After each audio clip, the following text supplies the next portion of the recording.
Important terms जो है ना वो कर लेते हैं। इधर ही मैं आपको बता देता हूँ। अमाइलेज क्या है? अमाइलेज एक एंजाइम है, ठीक है, डाइजेस्ट कर देता है हमारे पास कार्बोहाइड्रेट्स को। अनीमिया का है, खून की कमी को अनीमिया कहते हैं, आयरन की वजह से होती है। अपेंडिक्स क्या है? जो हमारे पास जो स्मॉल इंटेस्टाइन है उसकी एक जंक्शन पे एक छोटी सी चीज़ होती है, एक थैली सी होती है, उसको हम अपेंडिक्स कहते हैं, ठीक है। ये यहाँ पे ये जो छोटी सी एक ना नाली सी नज़र आ रही है, इसको हम कहेंगे अपेंडिक्स। अपेंडिक्स का ऑपरेशन भी होता है, इसका कोई काम नहीं होता, लेकिन अगर इसमें खुराक जमा हो जाए तो ये जो है सूजन हो जाती है इसकी, और इधर खुराक गंदी जमा हो जाती है और बंदे को दर्द होने लग जाता है, और इसको हम कहते हैं अपेंडिसाइटिस हो गई है बंदे को, अपेंडिक्स हो गई। उसके बाद असेमिलेशन, खुराक का आपस में मिल जाना, असेमिलेशन है। बैलेंस डाइट, वो डाइट जिसमें हर किस्म की न्यूट्रिएंट्स पड़े हैं, उसको बैलेंस डाइट कहेंगे। बोलस क्या है? अच्छा, मोबाइल जो है वो अब बंद होना स्टार्ट हो गया, इतनी बड़ी वीडियोस मैं बनाने लग गया हूँ, एक ही दिन में मैंने वीडियोस 7-8 बना दी हैं। अच्छा जी, बोलस के बारे में बता रहा था। जो लुकमा होता है उसे बोलस कहते हैं। ये चर्निंग और स्वोलविंग हो के ना हमारे माउथ से अंदर जा रहा होता है, इसको लुकमे को बोलस कहेंगे। कार्डियक स्पिंटर, जो कार्डियक स्पिंटर क्या होता है? कार्डियक साइड पे होता है। काइम क्या है? सूप लाइक होता है हमारे पास, हम अभी पढ़ चुके हैं ऊपर वीडियो में। कोलोन क्या है? लार्ज इंटेस्टाइन को कोलोन कह रहे हैं। कॉन्स्टिपेशन, कब्ज उसको कहते हैं। डायरिया क्या है?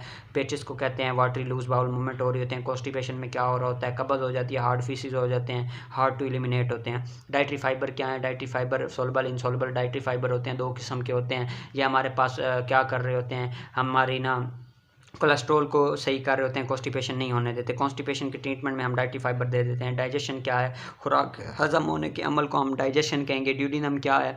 खुराक जो हमारे पास स्मॉल इंटेस्टाइन का सबसे पहला हिस्सा होता है ड्यूडिनम होता है। ड्यूडिनम के अंदर क्या खुलती है? बाइल आके खुलता है, ठीक है, और पैंक्रियाटिक डक्ट भी इसमें खुल रही होती है। एमल्सिफिकेशन क्या है? फैट की वजह से जो है हमारे पास बाइल जो है वो आके हमारे पास फूड के इर्द गिर्द आ जाता है, इसको एमल्सिफिकेशन कहते हैं। एपिग्लोटिस क्या है? ये एक हिस्सा होता है, आप मेरी वीडियो देखेंगे आपको पता चल जाएगा। एक फ्लैप होता है जो कि इधर लेरिंग्स के ऊपर पड़ा होता है, जब खुराक आ रही होती है एसोफेगस में जाने देता है, ये यहाँ से बंद हो जाता है, ठीक है। बहुत ज़्यादा एक्सप्लेन कर चुका हूँ, बार बार इन डेफिनेशन को एक्सप्लेन नहीं करना चाहता। आप वीडियोस देख लें, आपको बल्कि मेरे आपको ऐसे लग रहा होगा ये बातें तो सारी सुनी हुई हैं। फेमाइन कैद को कहते हैं। Fat soluble vitamin A, D, E, K होते हैं, ठीक है। फर्टिलाइज़र खादों को कहते हैं। ऑर्गेनिक इनऑर्गेनिक 2 किस्म के फर्टिलाइज़र होते हैं। गैस्ट्रिक जूस क्या होता है? जो कि स्टमक से निकलता है जूस, ये खुराक को हजम करता है। गैस्ट्रिन एक हार्मोन है, इसके बारे में ऊपर अभी मैं आपको बता भी चुका हूँ। गोइटर क्या है? आयोडीन की कमी की वजह से गला जो है हमारा बड़ा हो जाता है। इलियम क्या है? इलियम क्या है? इलियम स्मॉल इंटेस्टाइन का एक हिस्सा है, ठीक है, जिसके अंदर हमारे पास फूड की एब्जॉर्प्शन हो रही होती है। स्मॉल इंटेस्टिनल जूस क्या है? वो जूस जो इंटेस्टाइन से निकल रहा हो उसका इंटेस्टिनल जूस बोलेंगे।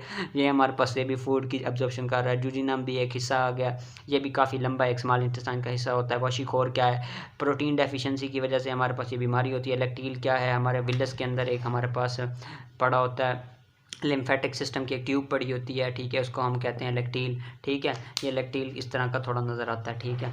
उसके बाद हमारे पास लैक्सेटिव क्या है? कब्ज़ कुशा दवाइयों को लैक्सेटिव कहते हैं, जिसमें पैराफिन की एक एग्जांपल दी हुई है। ये हम कब्ज़ को ख़त्म करने के लिए मेडिसिन देते हैं, इनको कहते हैं कब्ज़ कुशा लैक्सेटिव्स, ठीक है। कब्ज़ कुशा का मतलब है लैक्सेटिव। लाइपेज क्या है? लिपिड को हज़म करने वाला जो एंजाइम है, डाइजेस्ट करने वाला जो एंजाइम है उस लाइपेज होगा। लिवर जिगर को कहते हैं। लिवर हेपेटिक जो है हमारा सिस्टम उसको कहेंगे। माल न्यूट्रिशन, ख़राब ग़िज़ा, जो हम ग़िज़ा का ज़्यादा इस्तेमाल, कम इस्तेमाल, या मिनरल डेफिशिएंसी कहते हैं, ठीक है। मरासमस क्या है? इसमें फ़ैट वगैरह लूज़ हो जाती है और कमज़ोरी हो जाती है, ये भी प्रोटीन डेफिशिएंसी की वजह से हो रही होती है। मिनरल डेफिशिएंसी क्या है? जो हमारे पास गोइटर और अनीमिया और होता है। गोइटर में हमारे पास मैंने आपको बताया क्लोरीन की डेफिशिएंसी होती है, और अनीमिया में आयरन की डेफिशिएंसी हो जाती है। अनीमिया खून की कमी है, गोइटर में हमारा गला फूल जाता है, ठीक है, बड़ा हो जाता है। न्यूट्रिशन, खुराक को कहेंगे न्यूट्रिशन, फूड लेने को। एसोफेगस हमारा जो है ओरल कैविटी से आगे वाला जो हिस्सा है, जिसको हम नरगट भी कहते हैं, उसको हम कहेंगे एसोफेगस।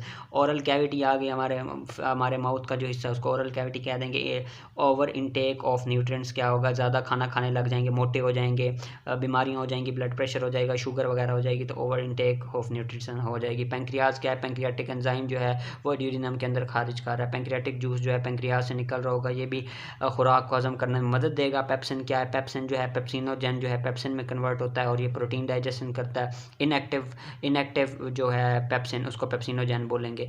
इनएक्टिव पेप्सिन को पेप्सिनोजेन बोलेंगे। मैदे में से स्टमक में से पेप्सिनोजेन निकलता है, जिसके ऊपर HCl आके, हाइड्रोक्लोरिक एसिड आके असर करता है और वो पेप्सिनोजेन को पेप्सिन में तब्दील कर देता है। पेरिस्टालसिस क्या है? ये मूवमेंट हो रही होती है एसोफेगस, ये हमारे एलिमेंट्री कनाल में, जो कि फूड को एक जगह से दूसरी जगह ले जाती है। फेरेंक्स क्या है? ओरल कैविटी जहाँ पे ख़त्म होती है, फेरेंक्स ओरल कैविटी यहाँ पे होगी। ओरल कैविटी के बाद जो हिस्सा आता है फेरेंक्स, ये क्या करता है, फूड को एसोफेगस के अंदर और एसोफेगस के अंदर भेज देता है।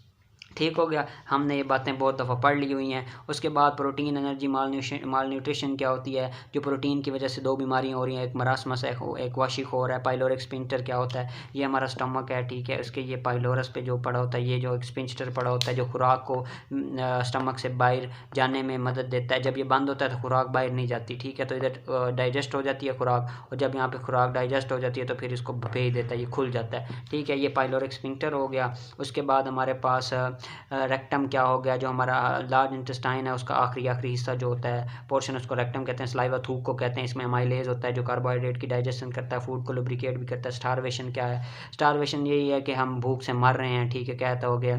स्टमक हमारा डाइजेस्टिव सिस्टम का एक इंपॉर्टेंट हिस्सा है। स्टमक आपको पता है, अब मैं क्या बताऊँ स्टमक क्या होता है। स्टमक यही है, मैं फिर से बना देता हूँ यार ये रहा स्टमक, इसको स्टमक कहते हैं, ठीक है। It is a bag like structure present in the human body. अच्छा जी, स्वॉल्विंग क्या होगी, स्वॉल्विंग हम कहेंगे निगलने के अमल को, चर्निंग लुब्रिकेशन करके जो फूड जार होता है, बोलस जार होता है from oral cavity to oesophagus, उसको हम उस प्रोसेस को हम स्वॉल्विंग कह देंगे। ट्रैक मिनरल, ट्रेस मिनरल्स क्या होते हैं, जो हम छोटी छोटी तादाद में मिनरल चाहिए होते हैं, आयरन मैग्नीशियम वगैरह, पौधों को भी चाहिए होते हैं। ट्रिप्सिन हमारे पास होता है, ये भी हमारे पास स्टमक से निकल रहा होता है, ठीक है, ये भी हमारे पास फूड डाइजेस्ट करने में मदद देता है। उसके बाद अल्सर क्या है, मैदे के अंदर जो ज़ख़म कहीं भी जो एलिमेंट्री कैनाल के अंदर ज़ख़म बन जाते हैं डाइजेस्टिव कैनाल के अंदर, उसको हम कह देंगे कि ये अल्सर है। विलस क्या है, विलस जो है हमारे पास स्टमक स्मॉल इंटेस्टाइन में होता है। विटामिन्स क्या हैं, विटामिन्स हमारे पास मिनरल्स, विटामिन्स हमारे पास बेसिकली कंपाउंड्स हैं जो हमारी ग्रोथ में, हड्डियों की ग्रोथ में, मसल ग्रोथ में, बॉडी ग्रोथ में, आई के फंक्शन में, हर किस्म में इस तरह मदद कर रहे होते हैं, ठीक है। Fat soluble vitamin, vitamin A, D, E and K होते हैं। वाटर सोलबल विटामिन भी होते हैं, ठीक है। उसके बाद जनाब अली मैं आपको छोटी छोटी चीज़ें बता दूं यहाँ से, ये रहे विटामिन और chemical compound that are require in low amount and growth and metabolism के लिए ज़रूरी होती हैं। Vitamin fat soluble A, D, E and K होते हैं, और water soluble B and C होते हैं। ये भी मैंने आपको बात बता दी। उसके अलावा आपको मैं लैक्टील दिखा दूँ, ये हमारे पास मिनरल डेफिशिएंसी की वजह से है, और इनटेक से हमारे पास ओबेसिटी वगैरह हो जाती है। उसके बाद एसिमिलेशन की डेफिनेशन थी कन्वर्जन और incorporation of absorb food into the body. जो हमने खाना खाया था वो हमारे गोश्त जब बन जाएगा, खाना इधर आके गोश्त का हिस्सा बन जाएगा, हम खाना खाएंगे तो मोटे हो जाएंगे, जब मोटे होंगे तो वही प्रोसेस असिमिलेशन है। उसके बाद ये पेरिस्टाल्सिस, आपने ये पिक्चर देख लेनी है। उसके बाद ये फेरिंग्स है, फेरिंग्स से इधर खुराक अंदर चली जाएगी। ये हमारा स्टमक है, ये उसका कार्डियक एंड, ये पाइलोरिक एंड हो गया। उसके बाद ये हमारा लैक्टील हो गया, ये एक विलस है, और ज़्यादा होंगे तो विलाई कहेंगे। ये स्मॉल इंटेस्टाइन में पड़ा होता है, खुराक को अब्जॉर्ब कर होता है। ये लीवर है, ये गाल ब्लैडर है, ये पेंक्रियाज है, पेंक्रियाटिक जूस खारिज कर होता है। ये हमारा स्टमक पड़ा हुआ है, ये हमारी तिल्ली पड़ी हुई है, स्प्लीन कहते हैं, ये किडनी पीछे पड़ी हुई है। ये हमारी सारी चीज़ें आ गई। लीवर के फंक्शन आपने ये वाले कर लेने इंपॉर्टेंट है। उसके बाद आपका चैप्टर हो गया complete. Thank you so much. Any question, any query you can ask. अगर वीडियो अच्छी लगे तो आपने ज़रूर सब्सक्राइब करना है, ज़रूर सब्सक्राइब करना है। थैंक यू सो मच, मिलते हैं नेक्स्ट वीडियो में।